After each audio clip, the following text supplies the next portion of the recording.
High learners, আজ আমরা জানবো একটা খুব কমন কিন্তু কনফিউজড করা ওয়ার্ড বিটুইন আর বিটুইনস এর পার্থক্য।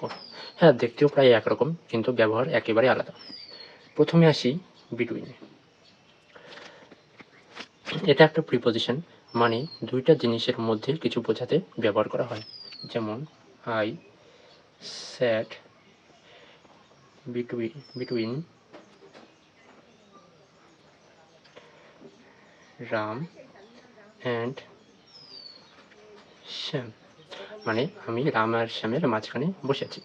আরেকটা উদাহরণ দিয়ে বুঝিয়ে দিচ্ছি, যেমন we will meet between 5 and 6 PM। তার মানে আমরা 5টা আর 6টার মধ্যে দেখা করব। So between is totally correct and useful in daily English. এবার আসি বিটুইনস শব্দটায়।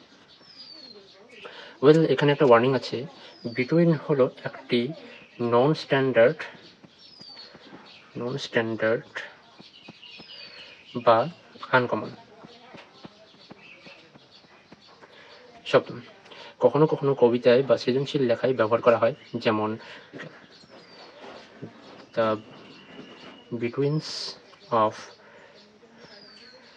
নাইট অ্যান্ড ডে আর ম্যাজিক্যাল।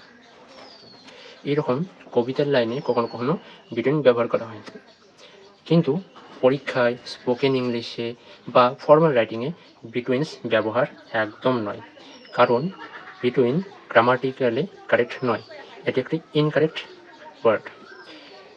তাহলে শর্ট অ্যান্ড সিম্পলি বোঝাচ্ছি, বিটুইন এটাকে তোমরা কনফিডেন্টলি যে কোনো জায়গায় ইউজ করতে পারো, কিন্তু বিটুইনস তোমরা অ্যাভয়েড করো যদি না তোমরা একটা পোয়েম বা কোনো লিটারেরি থিং লিখছো। এইরকম ইজি বাট পাওয়ারফুল এক্সপ্লেনেশনস পেতে থাকো। সাবস্ক্রাইব করো, লাইক দিও আর কমেন্ট করো নেক্সট ভিডিও কিসের উপর চাই।